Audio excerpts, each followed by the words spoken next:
छत्रपती संभाजीनगर लोकसभेत चंद्रकांत खैरे यांना शिवसेना उद्धव बाळासाहेब ठाकरे पक्षाने उमेदवारी दिली आहे। मात्र ठाकरे गटाला शह देण्याच्या तयारीत असलेल्या शिंदे गटाने महायुतीचा उमेदवार म्हणून माजी आमदार हर्षवर्धन जाधव यांचे नाव पुढे केल्याच्या बातम्या माध्यमांमधून प्रसारित झाल्या। त्यावर हर्षवर्धन जाधव यांनी प्रतिक्रिया दिली आहे की याबाबत मला अद्याप काहीच माहिती नाही। मात्र खरंच तसं असेल तर मराठा आरक्षणाबाबत ठोस भूमिका मुख्यमंत्री एकनाथ शिंदे यांनी घ्यावी, तरच आपण ही उमेदवारी स्वीकारणार आहोत असे सांगितले। त्यामुळे आता येत्या काळात मुख्यमंत्री एकनाथ शिंदे काय भूमिका घेतात आणि हर्षवर्धन जाधव यांना उमेदवारी दिली तर छत्रपती संभाजीनगर लोकसभेचे चित्र नेमकं काय असेल याबाबत कमालीची उत्सुकता जनतेमध्ये दिसून येत आहे। जय शिवराय। कालपासून व्हॉट्सअपवरती एक बातमी फिरते आहे की मुख्यमंत्री एकनाथ शिंदेंनी माझं नाव लोकसभेसाठी उमेदवारीसाठी सुचवलंय।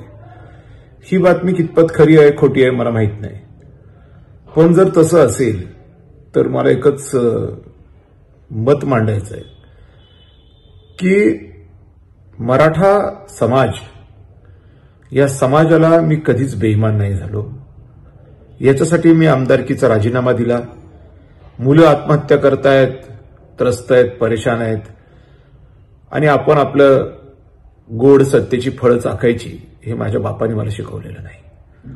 आणि म्हणून आताही खासदारकीसाठी फक्त खूप सारे पैसे मिळतील किंवा खूप सारे ताकद मिळेल म्हणून मी काहीतरी करायला जाईन असं काही लोकांना जर वाटत असेल तर त्यांनी ते डोक्यातून काढून टाकावं। मराठा समाजासाठी पार्लमेंटमध्ये काही परिणामकारक गोष्टी करण्याच्या संदर्भामध्ये निवडणुकीच्या पूर्वी विधानसभेच्या काही शब्द येतोय का मी त्याच्याकडे बघतोय।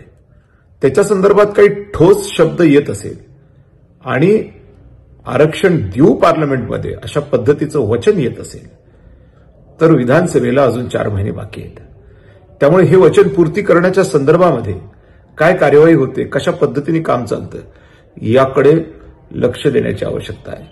आणि म्हणून जोपर्यंत तशा पद्धतीचा एखादा शब्द येत नाही मला वाटत नाही की मी याच्यामध्ये काही पुढाकार घेईन, कारण माझ्यासाठी माझा समाज सर्वतोपरी आहे। धन्यवाद।